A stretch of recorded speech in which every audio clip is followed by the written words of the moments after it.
Cheryl, Rob Furlow, and Jack Pearl. So, the Marion County area, different trades, game warden, DA office, and county officers, and they pretty well cover it all. And, I've been asked a lot of things. Why y'all got security? You ain't got faith? Yeah, that's it. That's a problem. We do. But you need to act with the faith. And I like old Ezekiel. He talks about the Watchmen. That's what we have. We're going into training of the Watchmen. He told them, pull your sword, keep out the evil. But if you have the faith, you have to act. Without the action, the faith is dead. Yeah. So I'm going to turn it over to Mr. DJ and the men and let them train us how to be watchmen of this area. Thank you. Hello everybody. Again, I'm DJ Sherrill. Some of y'all know me. So I've been in law enforcement for almost 9 years. I also, prior to that, I was in the Marines and spent some time there. Did a combat tour when I was in the Marines. And I've kind of been in a few different law enforcement agencies, but right now I'm with the District Attorney's Office here in Marion County. I'm an investigator over there. And looking forward to working with y'all, and then I'll let these other guys introduce themselves. Hey, Jack Pearl.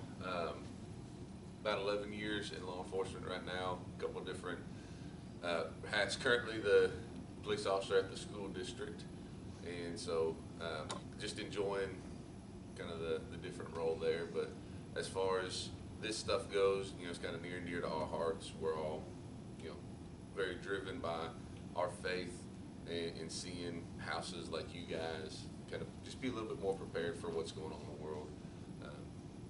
Brother Danny said, we do have faith, and that's a source for a lot of conflict from the world. And so as part of just being a little bit more prepared, kind of hopefully today through more discussion, kind of some back and forth, some learning, we'll learn a little bit more about how we can make this house just a little bit of a harder target. Someplace where people look at it and say, it's probably not where I want to go today. As far as to do evil, and maybe we bring them in the house and let the Lord work on them. Good morning. Good morning. I'm Rob Furlow. I was a game warden here for about 16 years and had enough of that. And yes, I retired at the end of January. About the last over 7 years, I've been working for, been a contract instructor for the Alert organization, which is part of Texas State University. And we train law enforcement primarily, fire EMS and civilians in kind of active attack response. So I understand you guys have had some issues here? Yes, sir. Yeah, it's common, Where do you think the most likely place for an active attack would be? I would say in the youth room. Well, I meant generally schools, Oh. churches. Church and school. No, actually, commerce businesses are the most likely places where these happen. They happen quick. And there's a lot of indicators beforehand. But knowing you've had issues here, that's something you want to address. Be on top of. And there's one thing we could do. I didn't really know what we were doing here today, but we have it's a PowerPoint. It's called They've already been through the CRACE. Oh, good, okay, good. The one Tino did that CRACE. Yeah. Good, okay. So that, avoid, do not offend. Right. That's what you're after. You can't wait till you can't wait till the wolves come, nipping at the door. You gotta be prepared ahead of time. So that's us, and we'll see what we can do. Yes, sir. Absolutely, glad to be here. Thank you. Yeah. So, just kind of show of hands, how many without law enforcement presence here when you're having like another regular church day, or on a Sunday, or you're having your worships on Wednesdays, how many of y'all feel safe without law enforcement here? Just kind of raising hands. Well, I feel safe, but Some feel days. safer when Some you're here. days. With the youth, it's some days. Okay. Okay. Depends on who we have here. Okay. And so it's just certain people that come in and out. Okay. So Well, one thing is, we know that there's men in the church that are watching Oh, and yeah. are prepared. yeah, and that's good. That's good. This kind of leads into what we're gonna try to do today is try to help y'all develop your own internal security, I guess you can say, kind of. Watchmen. Yes, exactly. That was the name of, one of the churches we went to, that was our security ministry, as it Cool, were, yeah. was the Watchmen. There is, the program I got this from is, the research I done is, I forget the name of it, but that was it was the Watchman, it may be the same one. So just kind of so everybody can hear and understand, what exactly are you looking for Watchmen? To be secure, Okay. in our youth, in the congregation, outside. We've had incidents where people have approached the church and we've acted, but nowadays for us to act, Yes, sir. The liability. right, yeah, there we go. Liability. We had an incident several years ago, and I know it don't have nothing to do with safety, but we went through the court. There was a young lady that was hit and killed out in front of the church. And I went 2 years bouncing federal court. And if a shooting, no telling what would happen. Of course, law enforcement or not, that's just, if you're gonna pack a pistol, a gun, get ready if you use it. If you pull it and use it, you're gonna spend time in civil. And I'll speak for the ladies. We wanted to hear this because we want to know how to react and not be in the way. Okay. And Something also, I am here a lot by myself. And just last Sunday night, yes, it was, well, it was Sunday afternoon. There was, we've got the cameras, and there was a lady that obviously something was wrong. She didn't have shoes on, and she was going and trying every door. So I waited till she left before I left. Okay. One thing I do wanna, just as a, kinda get this out there in the open, if you're worried about liability, as it relates to this, your mind's thinking about the wrong things. Yeah. Okay? So we are responsible for stewarding the resources that the church has been given, absolutely. Right. And that's where the training, the heart for service comes into play, is we wanna make sure that we are best prepared so that we can protect the flock. But if liability is first and foremost on your mind, your mindset's in the wrong spot and you're gonna miss something Right. that you don't need to miss. We see that a lot, particularly in law enforcement. They're so wrapped up over liability that they hamstring the guys where they can't actually go out and do the job Yeah. that they need to do. And so, Yeah. get that out there, get it off our chest, in the air. I think if you train and you can document your training, what you're doing, the steps you're taking, I think that goes a long way for liability. But at the end of the day, that needs to be way down here on the list of priorities. We need to be, site security, people safe and secure, and then improving our training capabilities. I think all those things mitigate the liability, and it makes you more effective, right? If you feel this call to serve in a protective role into the church, we need to act like it, right? We do everything as if working for the Lord. Everybody in this room believes that. And so if you just say, hey, I want to strap a gun on and I want to protect the church, and that's as far as you take it, you are not honoring the call that the Lord's placed on your heart. So that's a very selfish reason to want to do this. We need to do it because we care about the building and the people and why we meet here, 3-4 times a week. I'd like to, one of the things I'd like to see is y'all's, I'm not saying your idea or your professional expertise as far as placement for Watchmen and scenarios like what should take place from the guys that are, and maybe that's something y'all gonna get into, I don't know. You know, if we have 4 people in the church that are placed there for a specific reason, and someone comes in this door, what should the reaction be? Yeah. This door, this, you know, those type of things, and to see somewhat of a real life exercise or something to that, and so we'd have some sort of expectation of what we should do, and so everybody would be on the same page. Anybody that's sitting in here knows if somebody busts through this door, this is what ought to happen, you know? Yeah. Because I think like it is right now, we have people that carry here, but the ones that carry are the only ones that know it, right? So, you know, it kind of leaves everybody else in the dark, and I think a lot of that is too because some of the people don't really feel comfortable with somebody, you know, carrying a pistol or whatever in church, I guess. Yeah. That goes back to the faith deal too, like Danny was talking about. Some people say, oh, well, let the Lord take care of it. Well, God, you know, told us we want to eat, we want to work too, so, you know, that's kind of. Right, it gives us common sense, Yeah. and he tells That's us what- to use it. So that's where it comes in, like, we developing your watch guards, your watchmen here into, so we can get into that point, because we can sit here and tell everybody, like, I couldn't tell you right now who's carrying in here, unless I'm really trying to look for the gun on them.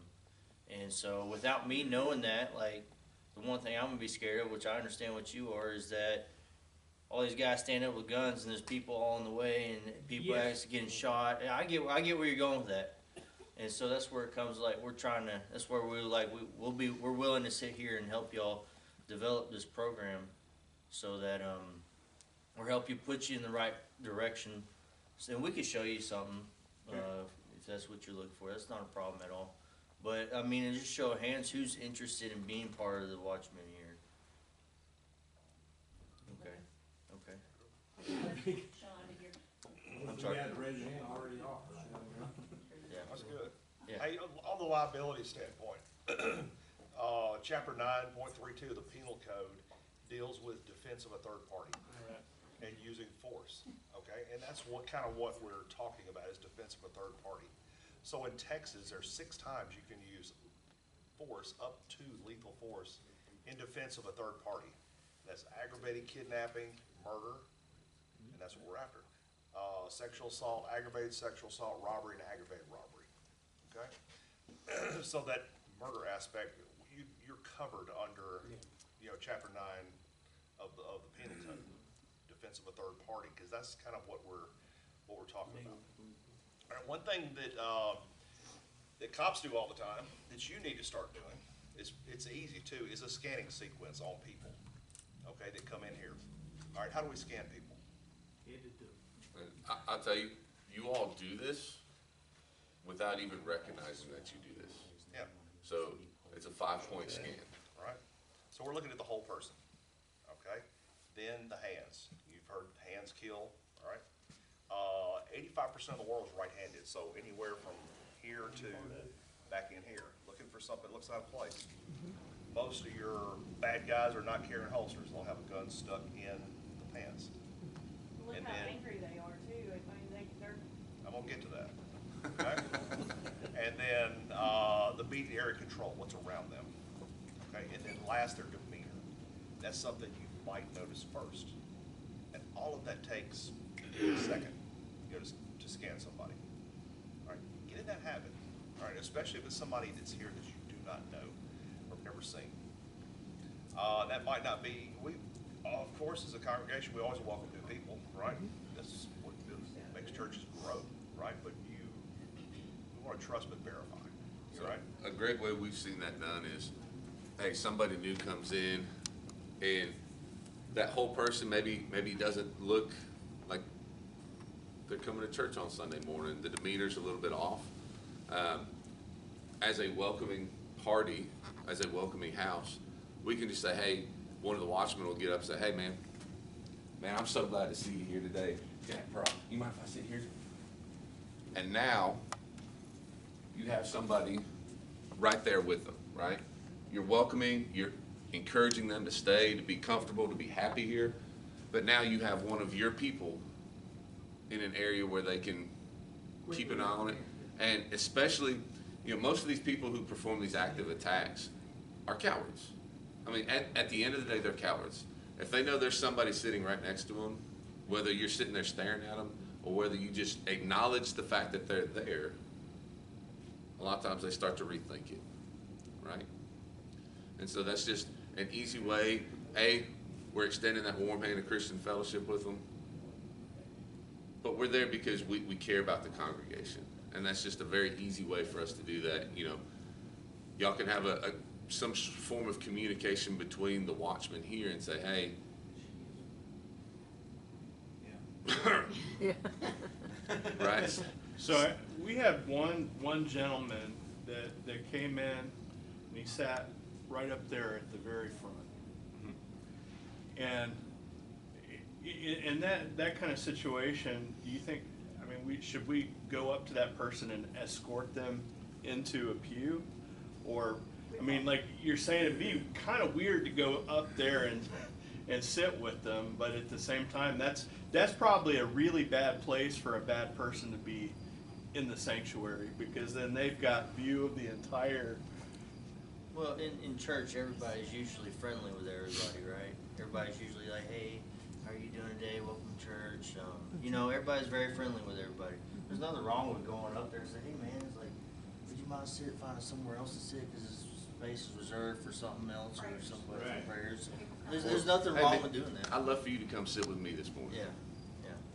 Okay, I know, that same, gentleman also, whenever the kids are outside playing, has walked up to the kids and taken pictures of the children.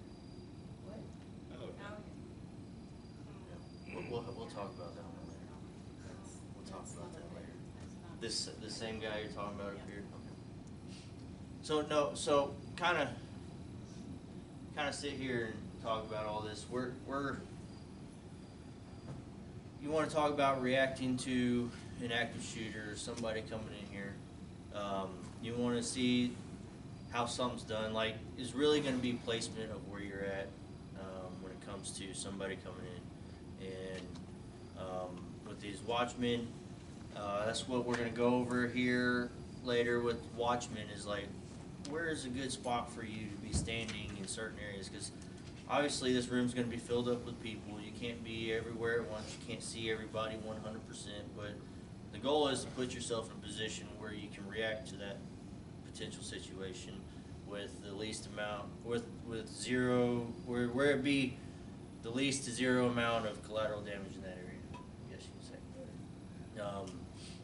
And so that's kind of gonna be one thing we're talking about. And I see we got a nice, good list of people who want to be part of the Watchmen group, which is gonna be great because we will definitely work with y'all in developing this. There was something we done, program. it was a couple of years ago, we had some incidents, is put push bars, like our front doors have push bars. Yes, You sir. go out, you can't come in. Yes, sir. So we've got the 3 doors covered, and that's the only door there that actually leave access to. Mhm. There's always been one person sat right there. It's been me. Yeah. Well, You know, I we- see we- you we got a lot start- of people Yeah, willing. yeah. And so getting this together and getting people who are like, hey, like 3 people this Sunday, our focus is in Stand these over areas. outside. Yes, sir, our focus in this area is like when the youth are in classes, somebody's just wandering around out there and Like you're all intermingling with doing the now. kids, watching them. Somebody at the front door, and then somebody just in here, just make sure everything's all right. You That's know? what we need to help get us organized. Yeah, and that's kind of where we'll help y'all. I know since we have had, an officer here with the youth, there has been some youth that, has not come back. Really? Well, that's not what we want, but Yeah, I get what you're that's- saying, though. Yeah. That, and we told them, Yeah. because we caught some that had some things that they were not supposed to. And, we told them next time there is no, we're automatically gonna call the law. Yeah. And after that, we hadn't seen them. Okay.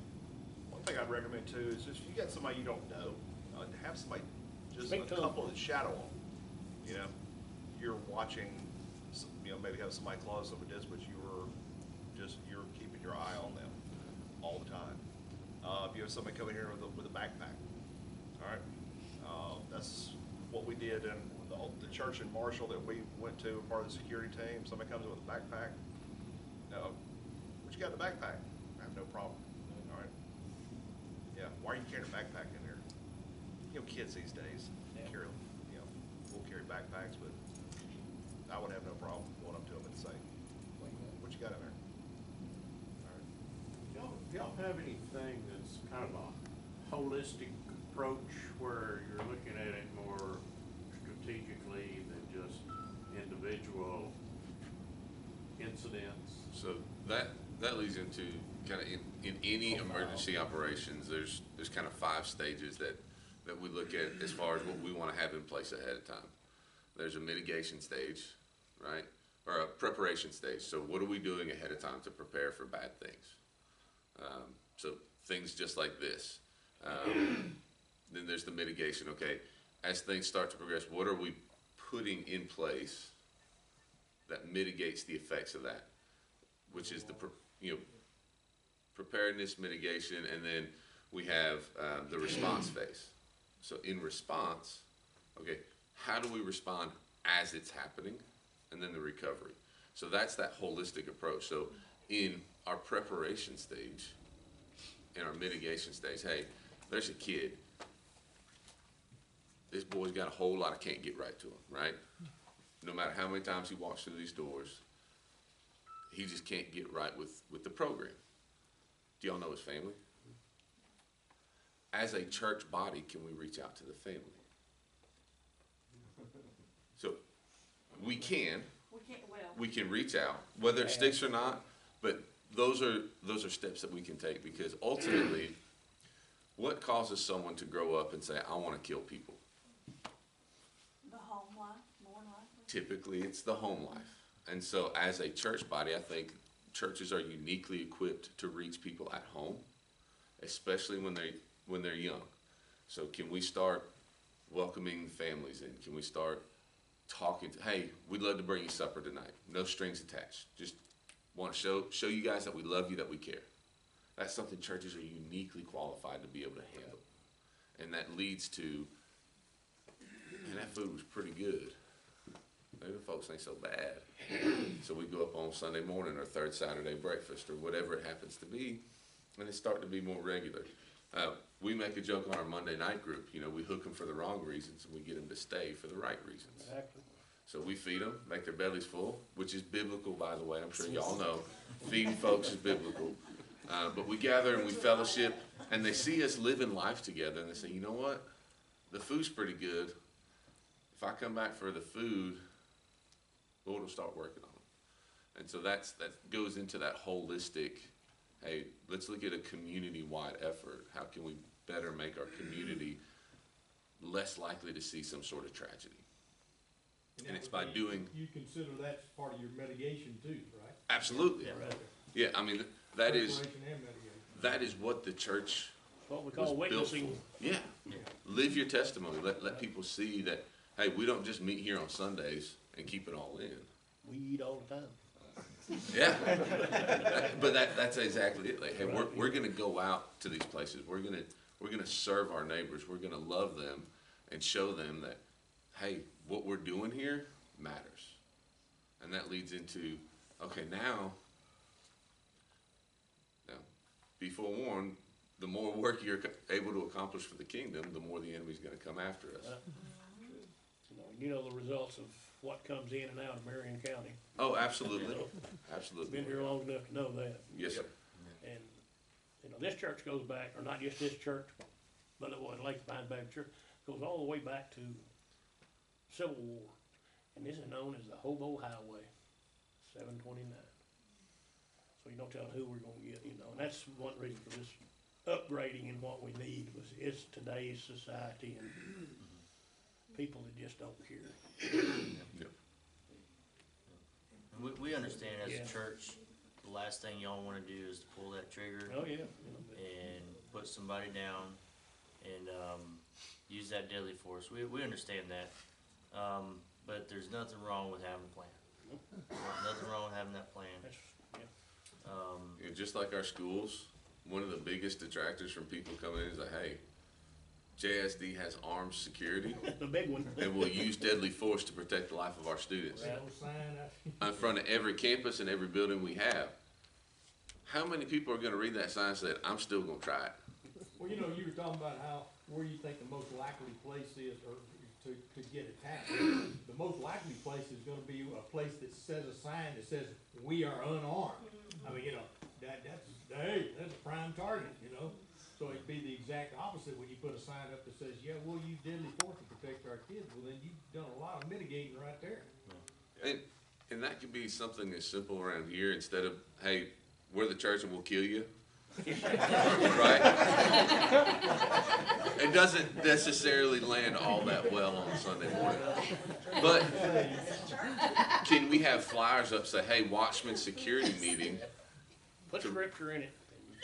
have some scripture in it, and then whoever the point of contact is, I mean, I'm sure nobody's surprised that Danny here kind of spearheads a lot of this stuff. Hey, contact Danny Rainey for more information. Now, oh, hey, they got something going on. It's a sign, it's a show of, hey, we are actively taking steps towards protecting our congregation. So things like that, you know, little things, doesn't have to be overt, doesn't have to be in your face. And as a parent, I think we should, the parents of that do not come and just send their children, I think it would make them feel more secure, knowing that their children are protected here. Oh, absolutely. Yeah, that's what we're here to help for, you know, I mean, we wanna see, we all wanna see God's word going out there to everybody, and we wanna see it going as safely as possible, and we also wanna see God's words stopping that evil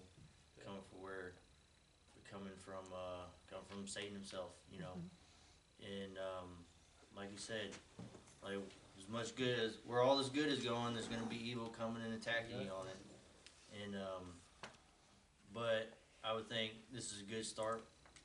I can tell y'all, the reason we're here is because y'all have concerns, and we wanna do everything we can to help build that. Now, as far as when it comes to, like showing demonstrations and stuff, scenarios, that's gonna be more when we get involved with this Watchmen here. Get a team built Yeah, up. get that going, because right now we're here to kind of help answer questions, make y'all help y'all understand that we're here to help. Well, I was hoping this wasn't a one-time. No, sir, we're gonna meet with y'all on another day on this list, Good. get everybody together and kind of, Maybe someday do some shooting, yes, lots of shooting. I got a good book. I'm down with that. yeah, Yeah, we'll make some noise. Yeah. Yeah. That's our joyful noise, right? yeah. It is that. Now, just so, BJ, yes, ma'am. see that? Yes. And it's just so that we kind of go over this a little bit. Obviously, we don't just want anybody and everybody on this list. Right. Or I'm not saying on this list, but anybody and everybody to sign up, because some people can't by law, some people can't, or some people you just don't want. You know, I mean, not to be rude, but Watchmen don't necessarily have to carry a gun. not necessarily, no, ma'am, not necessarily. And so, think about this, if there's someone who's been in EMS or nursing for 40 years, but they don't wanna carry a gun, can they still be useful in the context of it? 100%. So we don't wanna exclude anyone just cause they don't feel safe with a weapon in their hands. Exactly. If they still offer value, and they still feel called to be a part of what we're doing here, then we need to foster and encourage that. Yeah. Because this list is gonna be, like, just to be out there, you have to be dedicated to it. I mean, dedicated to it, like you're dedicated to your church and your family and God and everything. Like, this is what we tell our guardians at the school. Like, it ain't you just show up one day and you want to be there because you just want to be there and know how to shoot a gun one day. No, you have to put your time and effort and dedication into this to help create a safe environment, pretty much. As we look at building a program, which is essentially what we're after. and part of, again, mitigating liability, but not that being our forefront is, hey, do we have regular training sessions? Do we have regular safety meetings? Are we constantly moving to improve our capabilities? And as long as you can kind of show and document that, the liability stuff, now obviously, if you make a poor decision, you make a poor decision. But the more you train, the more you study, the more you prepare, the less likely you are to make a poor decision. We talk about it all the time. Your best shooters in law enforcement rarely get into a shooting because they have the confidence to know that, hey, I don't have to use this. The best grapplers don't always get into a fist fight in a bar ditch because they know, hey, I don't have to use this. And so the more confidence you have in knowing what you're capable of and what you're legally allowed to do, the less likely you are to have to jump from, hey, we're going to have a conversation to now the guns are out. So as we build the program, I think there's, what did IBC have? Like quarterly trainings and then monthly meetings? Yeah.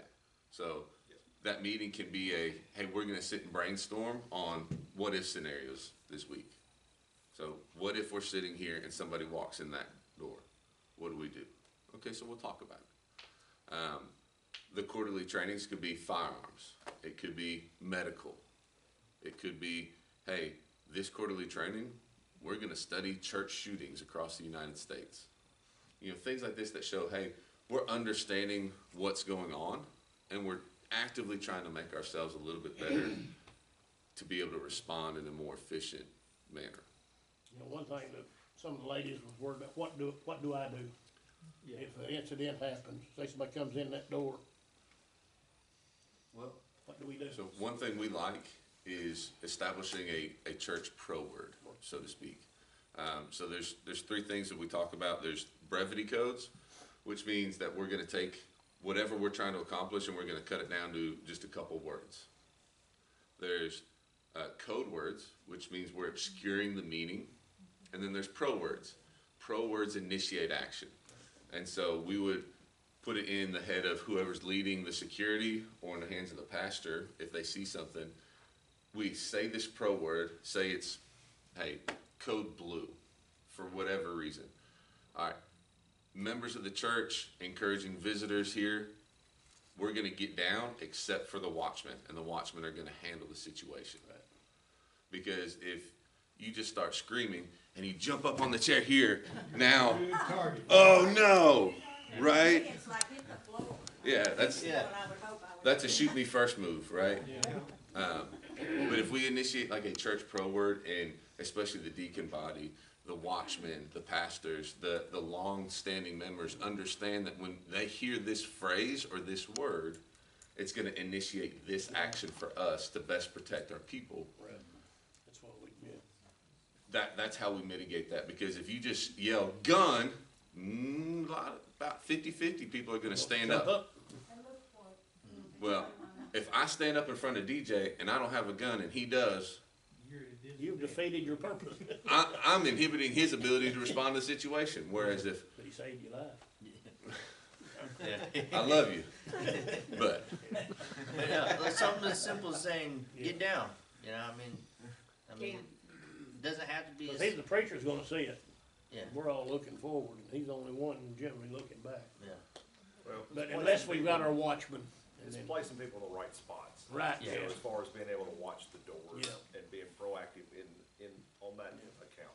So the church in Marshall, we had, the guy that ran it, he would sit usually up at that corner, and the other one was, everybody was sitting at corners, and he would kind of sit like this. And it made a lot of people uncomfortable. one guy in particular, he had this scowl on his face, and he just always. Oh, yeah. And he's just turning, watching everybody the whole time. And, if you could do that more covertly, have people Yeah, kind of have a smile on your face. on the doors, but, yeah, but you're not being really, really obvious about. And when we talk about placement around doors, there's a phrase called first light. So where can you see the first light when that door opens? That's going to give you the most advantage into what's coming through that door. So placing watchmen So for this door, it would be on that side of the door, because the door Yeah, where opens. Is this one always Where I open? said, yeah, No, that was always open. This one's always open? Yeah. So yeah, we leave this one open. we would want somebody sitting where they can see as soon as this door cracks, That's where I what's about to said. come through that door. If they're sitting up here, now they're behind the curve, right? Watching you. And What so, about putting a chair there and a chair, well, there's already one over there, like right there. No, no. It wouldn't look so obvious that. I think a chair like that would be fine, especially if it's, hey, this is normal for what people are expecting to see. There's a chair Like there. you say, I sit like where I can watch. Yeah, with that nasty scowl on his face. You're seeing this go. He was born with That's it. normal, that's a normal look for Danny though, everybody's used to that, it's not nothing new. But yeah, we need It's the simple as- organization. Like that chair in that Everybody back corner involved. over here in front of the, And that's my chair, so I'm always there. so you can see both doors right there, people coming in and out, right? Yeah. As far And as sitting John and sits watching. right there where he's at, so he sees that door. And then there's always two in the foyer. Yeah, I mean, so it sounds like you already have a decent start of people. But we don't have no organization. Exactly, and so, but y'all are on the right track though. And do y'all have someone in the kids wing? No. No, not. That's what, We have adults, you know, So- just teachers. that's what the off-duty security guys do. Yeah, on Wednesdays, Yeah. that's a good thing to institute. Hey, checking kids in and checking kids out, We do, yeah, We- we're We're just starting started that, that. Mike Which- does that. which is phenomenal. Yeah. You know, that's, hey, We got they name actually tags, care yeah. and they want to know that my kid's here the whole time. Yep. Man, I love that about this church. They're involved in my kid's life and they're really actively moving to protect them and keep track of them. That's just a love thing, but it helps on the security side. Sunday mornings, I know right now y'all have the officer out there. Not a bad idea to have one of your watchmen. You know, if we have two in the foyer, and we can slice one to go walk through the kids' wing, that's a good idea where we get coverage. Because ideally, we stop them in the parking lot before they ever get close to the sanctuary. But if they get in the sanctuary, that's why we have the men in here. Hey man, so glad to see you this morning. You mind if I sit with you? It's a great way to. Screen them, profile. Right. I mean, we profile people Oh, yeah. all day. That 5-point scan, have you ever thought about, now that he explained it, have you ever thought about how often you do that on a daily basis? Right? So it's just one of those things that the more you recognize what you're doing, the faster you're starting to identify things that don't fit in. And that's the name of active attack, especially from, you know, somebody that you don't recognize, is we know what fits in. We know what Sunday morning church looks like. We know what a Sunday morning church goer looks like. What doesn't fit in?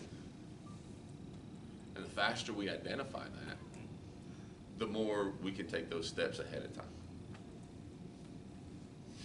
And then, so kind of, as we're going along with this, like, the money you're using to pay, like, me or Jeff or something, that's the, where you get to a point where you can use that money for the Watchmen.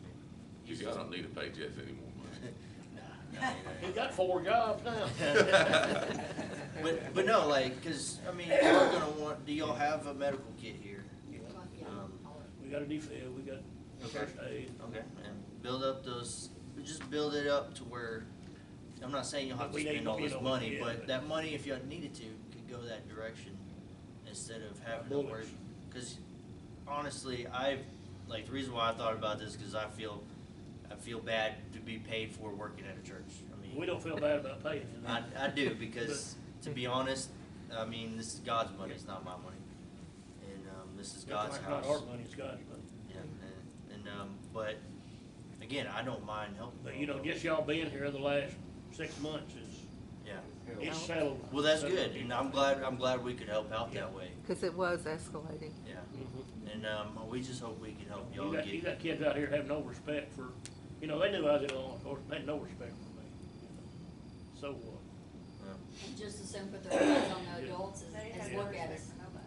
Yeah. just no respect. And We that just goes need into order. the church being in the community. Yeah. If they see the church as a place to go, I think we're doing ourselves a disservice as Christians as only being a place to come to or to go. The church should be out there, right? This is a philosophy. The church here is meant to grow you guys, to disciple you as members. The church out there is to evangelize. We're not trying to evangelize people from the pulpit. We're trying to grow and teach and learn. So We go do out to that. the community and we break bread with our neighbors. Absolutely. Yeah. The church is, the role of the under shepherd. We all have one shepherd, but the church is the under shepherd. And so we go out there and we're in the flock. We don't, hey, y'all come here. You'll get everything you need right here in this building. We're missing the point. And I think the more that the church sees you out there involved or the community sees you out as the church involved, and the more they see that the church is pouring into their community, the more they see this as a safe place to come, to love, to worship, and less as a place to, I don't like those people. You're gonna get that, right? Oh, yeah, we do. Right, and that's the nature of being a Christ follower. Right? There's power in his name, and the enemy hates it. So there will be that, but I think the more we're taking those mitigating acts or actions and going out and being, living, loving our communities, the more we see that, hey, this is not the place that you think it is. A preacher stood up, he said Dead Sea Christians, right? Everybody familiar with what the Dead Sea is? It's the most nutrient dense body of water in the world, right? What grows there? Nothing. It isn't until those nutrients go down the river that you have some of the most fertile fields in the world, because it's going out and it's sharing all that goodness that it's taken in and pushing it out there. So he told us, he said, don't be a Dead Sea Christian. Don't come here and get all the good stuff and leave it inside. We go out, we share what we're learning here. And I think part of that leads into, hey, now there's a face to the name. There's people there. It's not just faces sitting in pews, and I'm going to go in there and I'm going to kill as many as I can. It's like, well, I know him, and he knows me. And I think that is a great way to stay ahead of Mind it. changer. It's a mindset shift. Y'all are in a little bit of a rough area too. I mean, I understand. You got Pine Harbor down the road. Not everybody's bad. Not everybody's. We're in an opportunist area. Yes, but y'all are. But maybe y'all in this area to try to help What build we've this got area. is- Kind of where he's going with that. Where does the light shine brightest? Yeah. Yeah. Dark. In the dark. So Been here It a is a long mission field. yeah. Good question. In addition to the watchmen that'll be assigned and all, what's your opinion of people with like pepper spray, tasers, and non-lethal type stuff? Is that in the way or is that helping? I think as it relates to this, and this is me personally, and Rob and DJ, y'all chime in, I think any less than lethal option when facing lethal force is bad. Is bad. I hate to say, if you go up to a grizzly bear with a can of pepper spray, I ain't fooling with it. that grizzly bear's probably still gonna win, right? If you go up to a guy with an AR-15 with a baton or pepper spray or anything like that, one can get you way before the other can. And so I think out around town, dissuading muggers, things like that, I think there's utility in a lot of that. I think as it relates to this program, it's probably more of a detraction than an addition. You guys have? I feel like, yeah, I agree with him, because I feel like that if you feel like you're in a spot where, hey, I don't need a gun, but pepper spray or taser work, that's time for law enforcement. Like, contain the situation, wait for law enforcement to get there. Equal and opposite reaction. Exactly. Oh, you said y'all had AED, what about like stop and bleed kids? Yeah. Like tourniquets. Yeah, we don't have proper first aid kit, well, you know, we've got the bandage and gauze and that, but we don't have That the tourniquets, AED, no. that type deal, that's something that would be Yeah, very beneficial. that we've only got the one defib, we need more. Yeah, I think one AED is probably Is sufficient one for, enough? Yeah. Well, when we started our other building, we're gonna be, we'll have to have one over there, you know, Sure. different. and honestly, I think the stop the bleed kits would be a lot more beneficial than, AEDs, Yeah, I honestly. know. what does an AED cost these days? $1,500? No, we can find them around 800. We buy refurbished for around 8. The last one we got was Okay. 800. So a 6-person mass casualty all-inclusive kit is about 4. For the AED, or for the, For the, yeah, Stop the bleed kit. I just ordered some for our guardians. There's 6 little packs in there with tourniquets, chest seals, hemostatic gauze, things like you writing that. that down? And basically, you can just grab that bag and start chunking to people. Hey, use Stop it, this. Use it. Yeah. And a great way for the community to see that you guys are taking an active role is we got some training materials, some training medical stuff. Yeah. Hey, this Wednesday night, instead of our adult Yeah, Bible well- study or discipleship study, whatever y'all call it here, hey, anyone in the community that wants to come learn a little bit of medical, CPR or whatever. Or, yeah. I'm sure Mims would love to come Yeah, in we and do a go CPR through class. them, yeah, We could do a stop the bleed course here. right. Yeah. Hey, whoa, these people are they're paying Then attention. get prepared. They're ready. And you know, one thing that she's over advertising or signs and that, put it on the sign. Yeah, Train. Absolutely. Exactly, let them know you're doing this. Hey, intro to, Mass. I wouldn't Stop the necessarily bleed. even like, Yeah. hey, stop the bleed course. Yeah. I'm a stop the bleed instructor. I think both of you two are. Yeah. So we can do an official stop the bleed course. And that's not only good for here in a mass casualty event, but man, there's nothing scarier than a meth head walking around with a chainsaw. Can y'all help save a life? Because hey, now they're gonna show up and learn that That's if I where the cut my pepper leg spray's off. not gonna help. Right. Yeah. But, you know, can I put on a tourniquet? Yeah. You drive by a car accident. You know, how often, and I don't know the statistics offhand, but it's a significant portion, but massive hemorrhage is a leading cause of pre-hospital death from vehicle accidents. So you guys roll up here, there's a car crash, you happen to have a tourniquet, you know how to use it, You save a life. and you can pray with them while you're putting that tourniquet on, because it's gonna hurt. I love you, Jesus loves you, and it's gonna hurt. And all this training, that's a build-up for your protection, your liability as well. Like, doing all that stuff. So, I mean, it's gonna take time. Don't worry about the liability. No. Worry about documenting. Yeah, Yeah. That helps. yeah. But again, like if your heart's like, man, I don't want to get the church sued, we're missing the point of being here. Yeah. If we go in there with, I want to protect this church at all costs, because if you do it for the right reasons, and your heart is chasing the Lord and how we act here, He's going to take care of us. Exactly. I'm not saying He's going to get you out of a lawsuit, but He's going to take care of the church. He's going to take care of His bride. Yeah.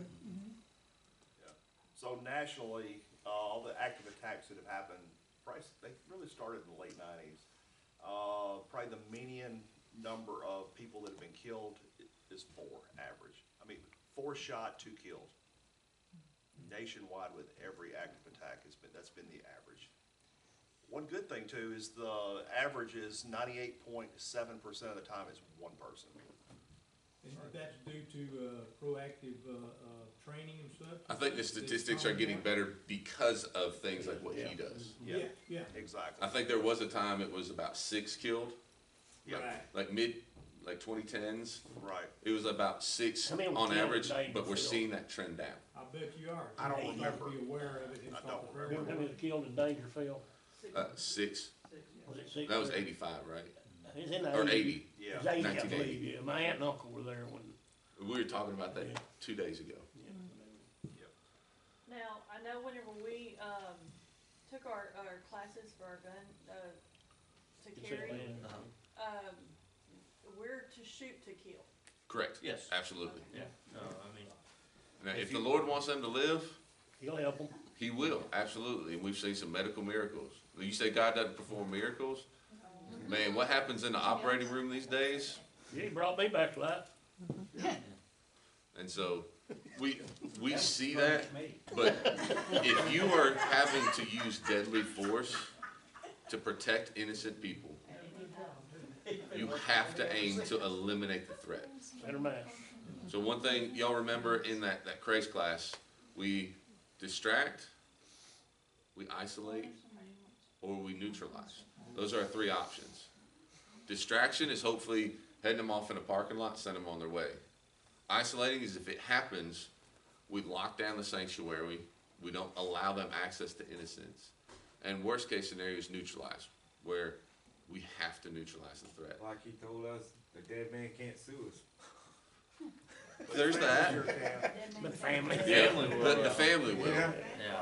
Well, that's something, you know, what I brought up, it wasn't that I'm worried about it, because it's just something that we gotta Correct. look forward to. Like if It you have happens. to draw a deadly weapon and you don't intend on using it for its intended purpose, You gonna get yourself killed. right? You die. So that's something about this past week at camp, right? What is your intended purpose? Not just as watchmen, but sitting in this room, in this house, serving our Lord. What is your intended purpose? Protect the congregation. Yes, as a watchman, Yeah. but as a Christian, as a disciple, our To intended purpose. consume the knowledge to spread and witness to others. It's worship, right? You know, that's how we worship. So if there's something actively moving against that, that's where we can step up and say, hey, I was called into a guardianship role. I'm going to do it. Same thing with a gun. If you're not using it for its intended purpose, things don't go well, right? If you just come here on Sunday morning or Saturday night, you go out and you hit all the bars, you hit the honky tonks, you drive around, you chase the women, you show up here on Sunday morning, are you living your intended purpose? No. And what kind of life is that? Miserable. Like the people are miserable who think that because it's not their intended purpose. Again, same thing. When we use a gun, has to be for its intended purpose. And it's a very limited purpose, right? So that would be my encouragement on that. What do you do when you see a guest come in and you're a watchman and you see a bulge in their pants and you're pretty sure it's a gun and it's a guest? What do you do about that? Address it. Walk them out? We have signs. You Give just us the walk authority. outside with them, say, hey man, would you mind walking out here with me? Are you carrying 2 or 3 others with Yeah. you? And, let's go have a conversation. Yeah. Hey, would you mind stepping out here for me real quick? We just want to have a quick talk before we go in there. When you're out there, say, hey man, as a church policy, unless you're part of our security team, we don't allow concealed weapons on the premises. Do you have a concealed, and be upfront with them. Yeah. And they say, yeah, hey, love that you're pro Second Amendment. You know, you fit right into our community here. We just appreciate it for the church service if you just leave it in your vehicle. Right. And then you can walk them out there and make it happen. Or if you don't feel comfortable, that's when you can call law enforcement. Yeah.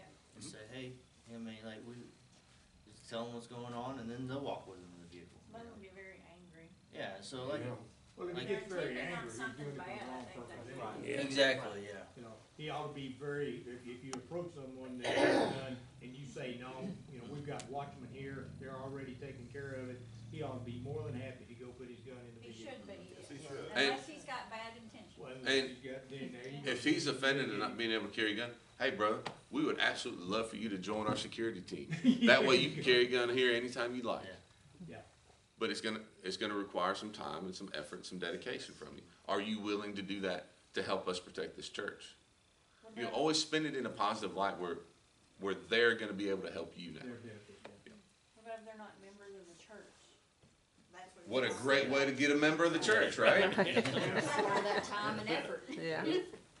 Should we do background checks on anybody that's coming to carry? Now that is something that I would encourage. Yeah, yeah. About Same. everybody here is Yeah, background because- checked Do anyway. y'all do background checks on people who work with the kids? Yes. Yeah, I'll get, Yeah. I already know. Well, That's a that, pretty- and you need to know if they've got, if they're able to carry. if they're carrying and Right. they got a Yes. license, they've Exactly. done pass one, but we have a policy. Yeah, that's great. Like, Yeah. hey, I'm a cop. I have a background check done on me. Oh, yeah. When I go work with our kids, guess what? The background Paying check. that $20 or $25 to get DPS to do another background check on me. that goes to camp also has one every year. Mhm. I tried to get DJ to do it for me, sliding it up the table. I follow the rules, I'm sorry. Yes, I was wondering, what do we do if somebody walks in our Sunday school class?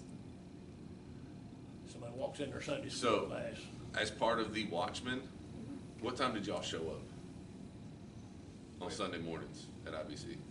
Like 7. What time was the first Sunday school class? 8. So have the Watchmen show up 45 minutes to an hour ahead of time. Hey, brief roles, responsibilities for the day. Who's going to be where? What your role is for today. That way, those people are in place ahead of Sunday school. That way, somebody that looks like they don't belong starts walking in, wandering around. You have a Watchman there as your greeting team, right? Hey, so glad to see you here this morning. Can I help you find where you're going? So we protected. Yes, absolutely. That is, well, that's the goal. So we had, at that church, we had people assigned to the children's wing, to the sanctuary. There were 4 in there, the lobby, the parking lot. Everybody, and it kind of rotated, on different Sundays. That's where we get into here, if we start designating, we ain't gonna have nobody in Sunday school or in church. Well, that's, ideally, you'll have enough guys, and we can walk through the grounds, Well, we're see what your minimal number. programs are. What is the minimum number that you can have serve on a Sunday and still have coverage? That way, because if all you do is you show up Sunday, Wednesday, whatever other days y'all meet, and all you're doing is serving, are you being fed? Right. Because as Christians, we need to be fed the word. And so if we can balance That's what a we're taking rotation. turns. Yeah, that's what we're doing. Hey, this weekend it's you, and you. Yeah. 3 is the minimum number we can have to feel good about it. Hey, we got 3 this Sunday. The other 3, y'all go live and serve and do the things that you came to church to do. Just about everybody that is Watchman, they're either Sunday school teacher or, it's hard for us to. We're I kinda got low to on get- people Rotate. anyway. well, y'all's minds are in the right direction. Right. Just knowing how to do it. And yes, exactly, and y'all already have started developing y'all's own plans, which is great. Not a lot of people do that. They just I throw it all to you. yeah, and stuff like that. And y'all are taking the initiative to adapt to modern days in modern problems, and that's great. And we are glad we are here to help y'all, and we will help y'all out in any way we can. It's up to us in this big of a county, a small force. Yeah. So how many people do y'all normally run on a Sunday? 110, 15, 20, And we have 80 in Sunday school. essentially 2 usable campuses right now, or 2 usable buildings. Actually 3. We've got the outbuilding, the fellowship hall and sanctuary. Okay. We're 3 different buildings right now. During Sunday service, is there anyone in the outbuilding? Yes. Not during the main. Not during, Not during the main. no. They're Just during Sunday school. fellowship hall, we have Okay. the Little ones. little ones, pre-K. So yeah, they all migrated here. Yeah, but like, when DJ and Jeff are here, they stay with kind of in the youth area and then mingle, Watchmen around. Mm-hmm. And we have, now we have 2 that we pulling out of Sunday school classes, they're in the lobby. Welcome As to greeters, yeah, and I think we need somebody in the parking lot circling. We have the cameras, we can sit, or I sit with my phone a lot watching. And, we'll have people come, so I can bring the cameras up and watch them. Okay. And I think, get more of the deacons with that on their phones and that, but just getting us organized, How many names we have? Yes, that we have. 15. Honestly, if all 15 are able to dedicate the time and kind of meet the minimum of what you as a church decide, that's 5 per Sunday, and you're only working every third Sunday. That allows you, a couple weeks to really get fed. You pour out 1 week in service.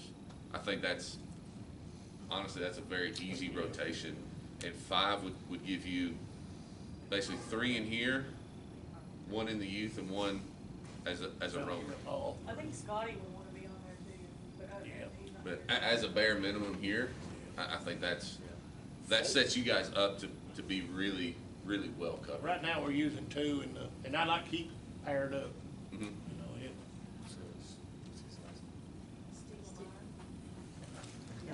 know, Here's y'all's first Stop the Bleed kit.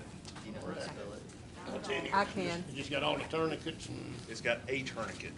I think Jeannie would want to be on there too. So this is what I y'all think. need to, Learn how to do. I'm gonna leave this with y'all. Does anyone that works for MIMS go here? We got one that comes every now and then. So Polly, you gonna raise your hand? I don't know if y'all do this, but MIMS is really good at getting federal money, and they re-up their supplies fairly regularly. Survival blanket. So if you say, hey, y'all got anything you can spare? Because cops are the biggest sack draggers. I take stuff off a bus anytime I get a chance to. And so, as a church, hey, we're gonna have an EMS appreciate, not that we're bribing them, right? But hey, we appreciate what you guys do. We'd love for you to train. If you have anything you can spare to kind of help us build up our supplies, we'd love to Will and, kind of explore that relationship. Probably Justin, because Will, he's in and out, in and out. How long does it take to vet Kind of a Stop the all those Bleed names? kit. do what? To vet all those names. Do it today, probably. Okay, good. Just about everybody. I've been background, Milo, he's been background. Background already. Valencia, You have to have it every 2 years. yeah.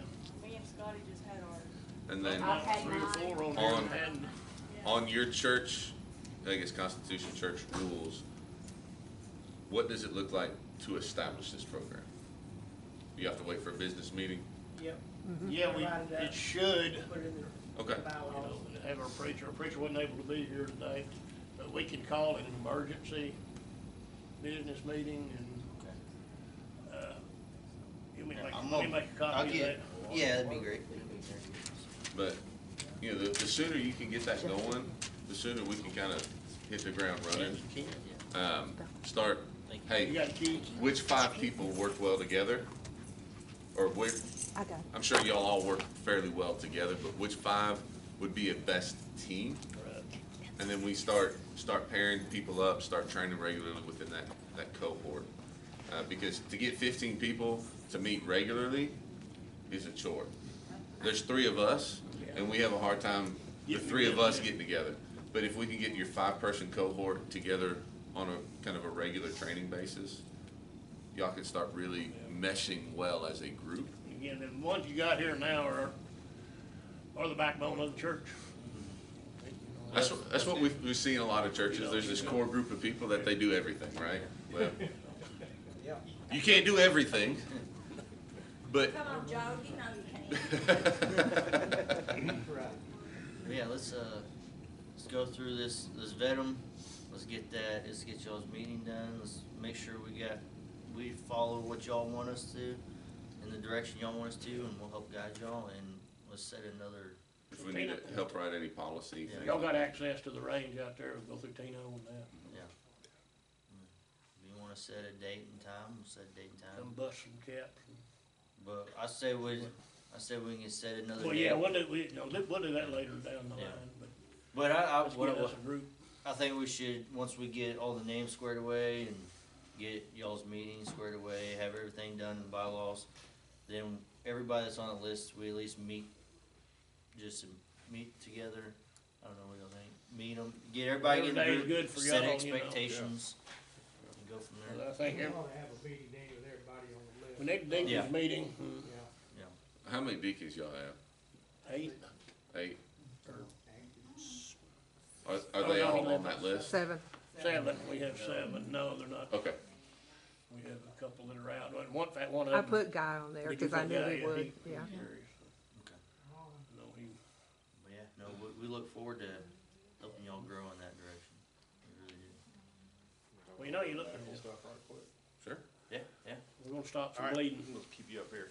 Hey, one of the best things and the quickest things you can do is, we're trying to stop preventable deaths, right? That's it. There's something that we can't fix. But gunshot wounds to extremities, arms, legs are pretty common in these active attacks. So one of the quickest ways you can do it is well-aimed direct pressure, all right? So if you put their hand up, they can be laying on their ground, sitting or standing, right in between the bicep and the tricep. You can put your fingers in here, right into, you can feel it, and the brachial artery runs down the center of them. You can use well-aimed direct pressure right there just to stop the bleeding there. If they're laying down, you could use your knee. You could also use heel of your hand or a fist in there. It's well-aimed direct pressure, all right, and that's to stop the bleeding. You could die 8 to 10 minutes from a brachial bleed, you're done, if nothing's done about it, okay? Well-aimed direct pressure. All right, on their legs, we'll get into more, this is just basic. So the aorta comes down, around the belly button, it bifurcates, it splits, it goes down. So if you feel inside your hip bone, just right in here, you'll feel a depression. And that depression right in here, you can put direct pressure there. Or if they're laying down, say if they have so the femoral artery is about the size of your thumb. You can bleed out in less than 2 minutes from that. That's preventable. We can stop that, okay? If he's laying on his back, I'm gonna kick his leg out, and I'm gonna kind of use the seam right here, and I'm gonna use my knee right here. Direct pressure there will stop the bleeding. So what you're trying to do is stop the bleeding until you can get a tourniquet on someone, all right? North American Rescue makes these. This is the Combat Application Tourniquet, Gen 7. This is what you guys need to buy for your Stop the Bleed kits. Do not buy the $15 one off of Amazon. No, they're probably $28 to $32 roughly, okay? But they are the best out there. So, just some basic tourniquet stuff. If you, show you what the parts of it. Okay, opened up, this is the buckle at the top, the windlass that provides mechanical advantage. So it's attached to the circumferential band, which runs down the center of it. I don't know if you can see it, if you hold it up to the light, you can actually see the band runs down the center of it. It's attached at both ends. All right, that's what tightens against the bone. So, In layman's terms, you need a stick and a strap and something to secure it with. yeah, improvised tourniquets fail 40 to 60% of the time. All right, they can work, but they're not easy to use. I mean, a shirt, a cut-up shirt, maybe something heavy. Belt. Belt's not that good, honestly. They're difficult to secure. If it's a very flexible belt, yeah. If it's a really stiff belt, it's probably not gonna work. Cotton belts, nylon belts, they can be, Yeah. All right, so just some basics on this real quick. All right, if you're putting it on yourself or yourself, you want that little red tip at the bottom to be pointed down. So you just run your hand through the back loops. The most important thing about putting a tourniquet on is the first pull. The very first pull. If you get it tight, really, really tight, all right, you want to get it Velcro to Velcro to right there. How many times do you think you turn it? As many as you can. Till you can't no more. until the bleeding stops. Until the bleeding stops. If you've got a really good first pull, 1 to 3 turns,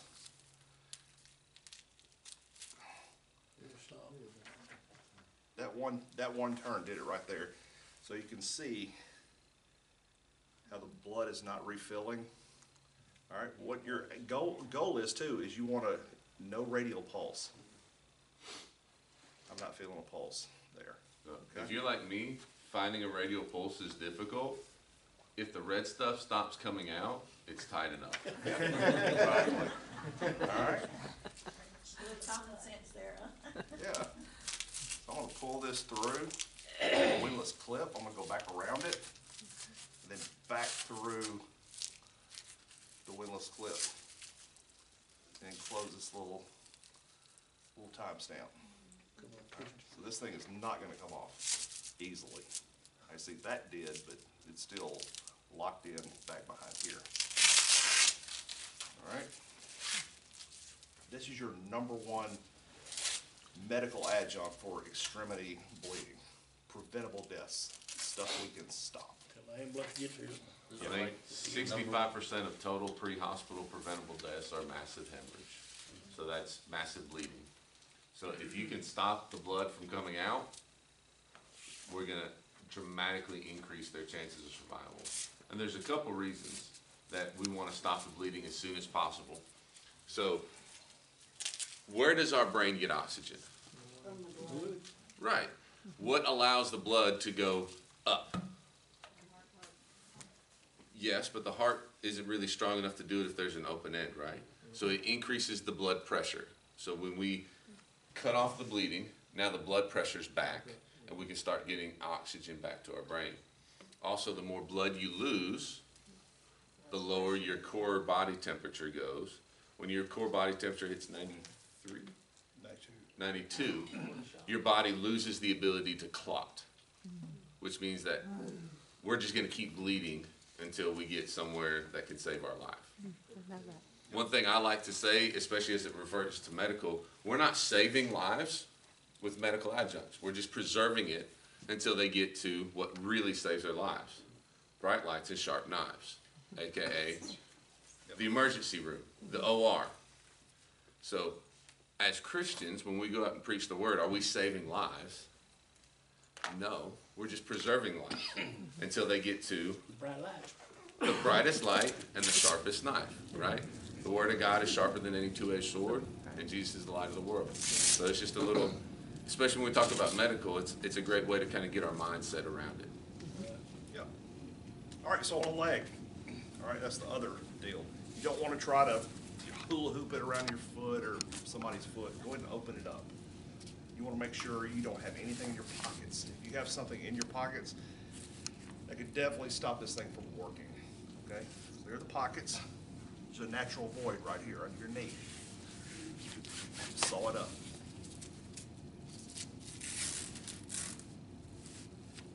First pull. Sometimes it helps if you give a little ka-chow. It does.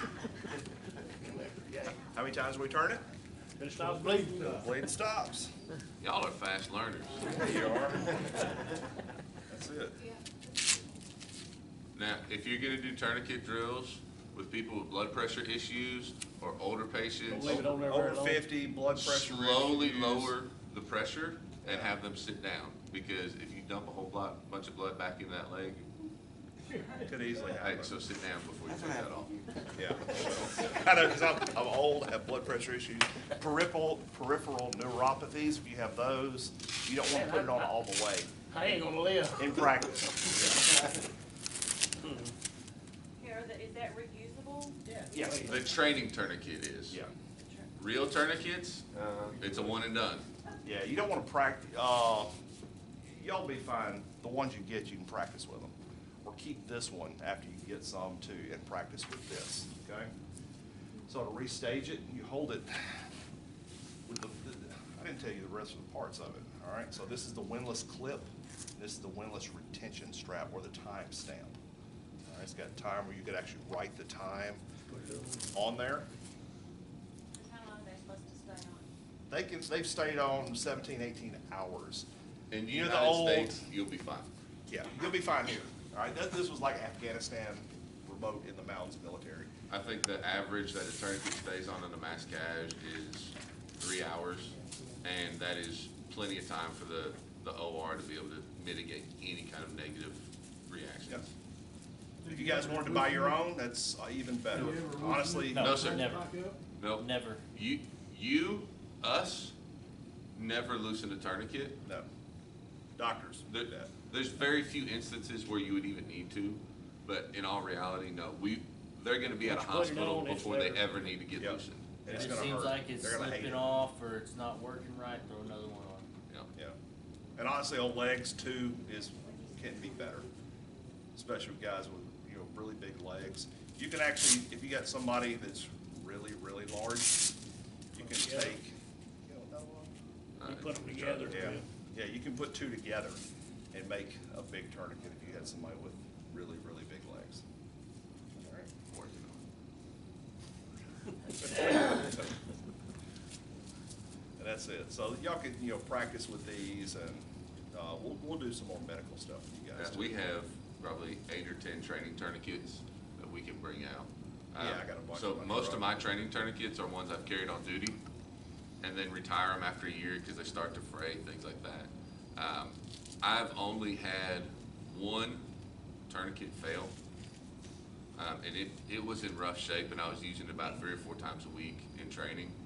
And if you look on here, these stitches are kind of welded in. It's a heat weld. It's a heat weld for the stitching. It was 2 of those that broke, and it actually still held tension to cut off the blood supply. So when I say failed, relative speaking, but it didn't act exactly like it was supposed to. But no, I mean, these things are super durable. You don't want to get into an issue of reusing these live ones a lot in training because there is the possibility. And when it comes to stuff like this, I'll spend the extra $30 to get a backup so that I can train, because I don't want my life or your life because I felt like messing around with a tourniquet. Yeah. And honestly, if you're carrying a gun, you should carry a tourniquet as well. All right, one good way to do that is you can open it up like this. Some of you guys are gonna have trouble seeing me. You can wrap it around your ankle and tuck that into the windlass clip.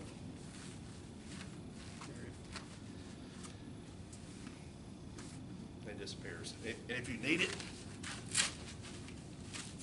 You got it. it's pretty quick, just a wipe. All right. Got all that info? Also inside here, there's some bandaging. This is a really good bandage. This is it says non-sterile training use only. So if you want to take it out and play with it and try it, it's still good. It still works. There's shears in here. If you want to re-up on or relearn, re-watch how to do a tourniquet application, I'm a little biased, but I think one of the best short, concise videos on a personal tourniquet application on YouTube is by Effective Fitness Training. I work for the company, but it's a 30-second video on how to properly apply a tourniquet. So you can go on there, watch it, if you need some refresher, and then get your hands on and actually get to practice with it. I taught a class in Lubbock last week, and it was a medical, first responder medical, it's a 3-day class. This is what we give the students at the end of it, so I grabbed one for myself, it's now y'all's. Thank you. You bet. So the next step in this process is for us to get together. Get together, have a meeting, and Maybe schedule another time. Yes, sir. Yep. Be all right? Yes, sir. And then we can talk about, I guess, the direction of the training. So, again, if we're gonna mitigate liability, do our watchmen go out and shoot and have a basic qualification that they have to pass? I think it's a good idea. That's what I, And we can do that. Hey, if you don't qual, come to some training. Be a greeter. Yeah, well, come to some training, Yeah. we still want you involved in the program, but until you pass the qual, you're not gonna be carrying a gun. Right. Not necessarily kicking them out of the program, but Find mitigating. another position. Right. Because They'll need honestly, to have their own gun too, right? Yeah. Yeah, you're not using. yeah, I'm not supplying. Yeah, I don't. I love you guys, but Rob, give us a first aid, yeah. Is he tactically aware of it? yeah. But no, yeah, so yeah, that's the next The step. DA will buy us ammunition, won't they? I don't have a budget, Do what? I just get what the boss tells me. What about I have. school? No? Sheriff? Good luck. We're on our own. Yep, pretty Any much, hand-me-downs? pretty much. But- Hey, a lot I've of got the- some used brass. I got a reloader. A lot of the things you can do that'll prepare for this is dry firing. Right. You guys that carry guns, you ever dry fire? You know, you hear the old saying, it break fire and pants, it won't. No. It will not hurt. If you think it will, put a pencil in the barrel. On a center fire gun, dry Oh, yeah. fire won't hurt. No. Not at all. Yeah. Dry fire is basically making sure you don't have any ammo or Yeah. near the gun at all. All right? And all you're doing, you can get against a wall, pick a little imperfection, line up your sights. So what you're doing, you've got a proper stance, proper grip, sight alignment, sight picture, trigger control. And you're pressing the trigger straight to the rear without disturbing the sights. That's the goal. So get 6 inches away, pick a little imperfection on the wall, good grip, good stance, good grip, sight alignment, all right? Equal light, equal height with your iron sights, make sense? Right in the center. And press the trigger straight to the rear without the sights moving. You can reset the slide, semi-automatic, and do that over and over and over. So what you're trying to gather is an intimate knowledge of that trigger, where it actually breaks, where you can prep that trigger, where you can press the trigger all the way to just millimeter before it actually breaks. All right, and getting to know the gun like that. Now, that will make you a better shooter than anything. It's just dry fire. 5-10 minutes a day. All right. So kind of be prepared with that. Don't have any ammunition even in the same room. All right. Make sure the gun is clear. Magazine empty, out. Yes. No magazine. So You don't need a magazine. That leads to the first rule of firearm safety, which is historically, don't point your gun, or second. All guns are always loaded. Yeah. All guns are always loaded, but no condition your weapon at all times. Followed by the second, don't point your gun at anything you're not willing to kill, destroy, and here's the one that'll get most of y'all, or pay for. Okay? Don't point your gun at your TV.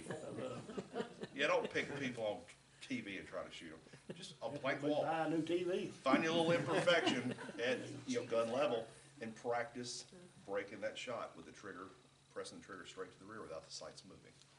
I've got some, I'm not gonna call no names, but they don't carry one in the barrel. Why are you carrying that gun?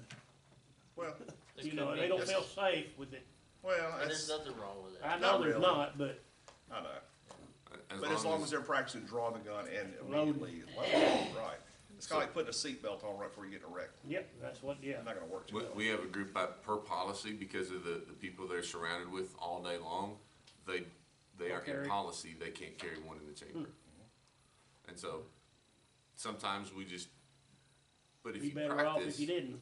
well, if you practice, and you can get a clean draw stroke, and have one loaded in the chamber by the time that grip is built and you're out on target, you're not losing a terrible amount of time. Unless you're shot in that arm that you're gonna load with, or, there's a lot of ifs and ands. or Oh, buts. absolutely. Oh, yeah. Yeah, you can what if it to death, Yeah. but you really can't. It's up to the individual. It is. And that's when, get into the practicing stage. And we see a lot of the one in the not in the chamber due to a lack of training and a lack of confidence. Right. As they increase their confidence in the training that we do here, maybe that changes. I never would have thought that I'd be carrying a hammer gun with a thumb safety on my appendix in the front of my waistband. Right. Like, a number of years ago, that was pretty scary. Yeah. But now, just the confidence in the equipment, the confidence in my training, it's not much of a factor. Safety's always first. Kinda close this out. Anybody have any last questions for us? We can do a panel discussion. When would be a good time? Like I say, we'll have our meeting and get ourselves Yeah. And crew together. You got my number, Yeah. so you can just reach out to me and, You still got your old number? No. Who would I get a hold of if I call that one? No Nobody? idea. No idea. Our old boss destroyed those numbers Oh, as far as game oh, wardens man. are concerned. But I yeah, got DJs. yeah, so just contact me. After we get us a little meeting and Yes, sir. get us a crew together and Yes, sir. And then, I'll try to set up something. yeah, give me a list of dates and then I'll get with them and we can make it work. There's something I'd like to ask the congregation, you know, we're using ones that are here right now on Wednesdays and Sundays. After this little meeting, would we be secure enough to start on our own? Or should we continue? DJ will be here Sunday, tomorrow. I make it I a good could- breakfast tomorrow. Do we need to have a meeting first? My opinion, that's the inside joke. Inside joke? My opinion would be that, you know, I don't think it would hurt anything to let us Inside go a joke. couple more weeks or whatever until we get our meeting. Till we get our- Maybe get a little more structured in our setup. Yeah, because there's people here that aren't here, that need, you know, that need to be in the meeting. Or need to be aware of what's going Yes. on, especially, so give it another month at the most. Y'all just put together a mandatory Watchmen meeting That's for what the we folks that, that are interested or. Well, yeah, Maybe the best a thing. business meeting when we have most of it, I'll say. I don't know our next one coming up, but Yeah. we could call it an emergency deacons meetings. We missed our last two deacons meetings. The Watchmen meeting, Yeah. Yeah, well, just kinda think about, just kinda get it figured out. We're not trying to, No. we want y'all to get to a place where y'all are comfortable. Also, when it comes to like the Watchmen meetings, I wouldn't tie the Watchmen meetings in with every other meeting that No. y'all have, cause that's something y'all need to do internally, and y'all don't need to be really making it public Mm-mm. to everybody, because then you're telling everybody what you do. We would probably what your do plans that are like in and our stuff. deacons meeting when we have Yes, a deacons and meeting. that'd be great. So, but yeah, no, whenever y'all get a date, get with us and we'll help y'all start from there. And one thing you can think about too is, communication with each other. Yeah. So we used, at first we had these radios with earpieces, we ended up going to this app on the phone, I think it was Zello. Yeah, you can, Set that up and just one little earbud, and you can talk to each other we and, used to have walkie-talkies. yeah, That's the thing it's just with easy, that. everybody's got a cell phone, so Yeah. use that and maybe an earbud, so you can talk to each other, have an app where you can communicate while you're here. If you're walking around with a radio, Say no. Yeah, and that's not at a bad times thing. there is utility in that. Yeah, it could be a deterrent. But that's gonna be a church culture thing, whether you as a church want to have a more overt presence, that's fine, just understand that that's the shoot me first sign, right? It's also a great detractor, like, well, those people are ready. So there's a give and take to both sides, where if you're more covert in it, you're not this presence, maybe people feel more at home or more welcome coming in. So that's gonna be kind of one of the decisions y'all as a church body make. And I can talk you into or out of either one. No, I mean, any more questions? Just to piggyback on what, this lady had said up front earlier about her being up here by herself.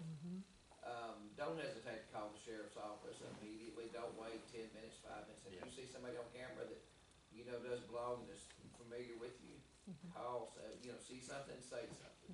And that could be in your neighborhood as well, or your local businesses. If I'm not It could be mistaken, something the DA's office might be working on, and that may be a piece of the puzzle, or the school, or the sheriff's office. But that information's helpful, and we can at least identify that person. What if they're looking for something to burglarize or steal? Or what if they just done a crime, and they're just trying to lurk around and hide from us that we're coming, that you don't know that? And the sheriff's office does have text 911 capabilities. Okay. so Like yeah, I said, it may take the sheriff's office, somebody may be right around the corner, and sometimes there's only one officer covering this entire county. Right. And they're gonna be in gray when you need them. Yep. Exactly. That's what's gonna happen, exactly. But that's where the Watchmen come up also, you know, she, all can call. yeah, I imagine your closest watchman doesn't live very far from No, I'm here. not, Yeah. So call the sheriff's office. If And you're then gonna call them. also call a watchman and the sheriff's office, let the sheriff's office know that, hey, there's gonna be somebody else with a gun here. Don't shoot my friend.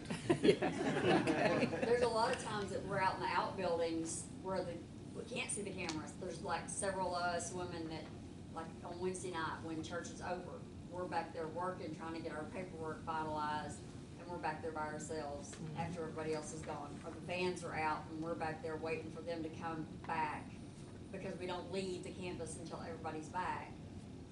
So, yeah, no, you know. And that can be something that y'all institute in the Watchmen. Hey, situation like that, we're gonna have one watchman hang around until He's, everybody. Well, we've already started, you know, don't be alone back there, but sometimes she can't help it. She's Yeah. getting her advertising cameras and Well, all it's that. uploading videos and stuff, it takes a Sure. little bit In of the time. back, we can pretty well make sure you, Yeah. don't leave Pam back there by herself. we do not leave Pam by herself ever. But I do appreciate those cameras now because it is kind of spooky when everybody's gone and you're up here by yourself. So I do watch those cameras before I walk out up here. DJ caught her crook. Good job, Broke in. DJ. I did. The one that broke in, we had him on video. Oh yeah, yeah. I caught a guy who broke in. I remember He that. stole a whole bunch of Yeah. offering money. You were there when we caught him. Oh, it was that guy? Yeah. I still ain't got my shovel back. Oh, I don't know where that thing's at. So, Yes, ma'am, what'd you have for? I just need to know where the site is to buy those kits. It's NorthAmericanRescue.com. They also have them on, North American Rescue also has an Amazon store if y'all buy Get stuff them for out the of church Amazon. through Amazon, so. But make sure the tourniquets are probably one of the most important things that you could have. And they're gonna cost probably 28 to 32 bucks.